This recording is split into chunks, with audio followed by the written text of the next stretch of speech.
Bismillahirrahmanirrahim. Assalamualaikum warahmatullahi wabarakatuh. Baiklah, saya akan menjelaskan materi pembahasan makul ilmu komunikasi. Yang pertama, konsep dasar ilmu komunikasi meliputi pengertian berkomunikasi, ilmu komunikasi, dan kegunaan mempelajari ilmu komunikasi. Komunikasi adalah satu proses ketika seseorang atau beberapa orang, kelompok, organisasi, dan masyarakat menciptakan dan menggunakan informasi agar terhubung dengan lingkungan dan orang lain. Pada umumnya, komunikasi dilakukan secara lisan atau verbal yang dapat dimengerti oleh kedua belah pihak. Apabila tidak ada bahasa verbal yang dapat dimengerti oleh keduanya, komunikasi masih dapat dilakukan dengan menggunakan gerak-gerik tubuh atau menunjukkan sikap tertentu.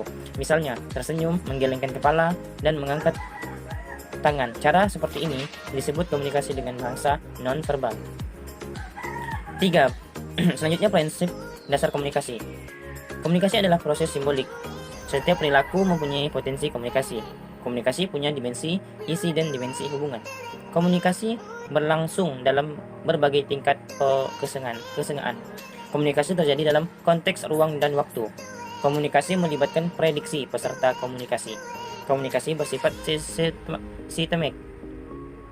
Semakin mirip latar belakang sosial budaya, semakin efektiflah komunikasi. Komunikasi bersifat sekuensial. Komunikasi bersifat prosensual, dinamis, dan transaksional. Komunikasi bersifat irreversible. Komunikasi bukan panacea untuk menyelesaikan berbagai masalah. Model-model komunikasi, pengertian, fungsi, manfaat, tipologi model.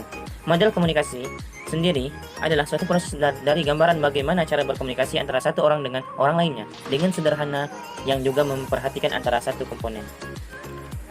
Fungsi dan manfaat dari model komunikasi adalah mendeskripsikan atau menggambarkan tentang bagaimana proses komunikasi itu sendiri, dan juga bisa memberikan kita solusi di akal kita berada di tempat yang mana tidak bisa memahami bahasa di tempat tersebut.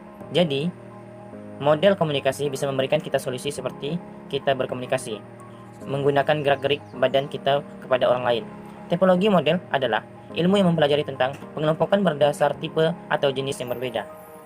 Selanjutnya persepsi dan konsep diri di dalam komunikasi. Untuk memudahkan dalam pemaparan data mengenai konsep diri dalam berkomunikasi, yakni mengenal diri dan mengenal orang lain. Dalam kajian komunikasi, pengenalan terhadap diri dan orang lain bisa diistilahkan dengan persepsi dan konsep diri.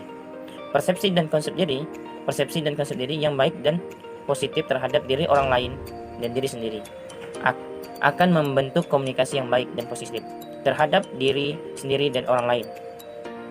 Akan membentuk komunikasi yang dapat positif pula dalam membangun hubungan komunikasi dengan orang lain, dan begitu pula sebaliknya. Makna dan konteks dalam komunikasi. 4 aspek dalam konteks komunikasi. Yang pertama, fisik. Artinya fisik juga berperan sebagai alat komunikasi di saat kita tidak bisa melakukan komunikasi kepada orang lain karena mungkin kita tidak bisa bahasanya. Yang kedua, psikologis. Ketiga, sosial dan waktu. Baiklah, syukron. Assalamualaikum warahmatullahi wabarakatuh.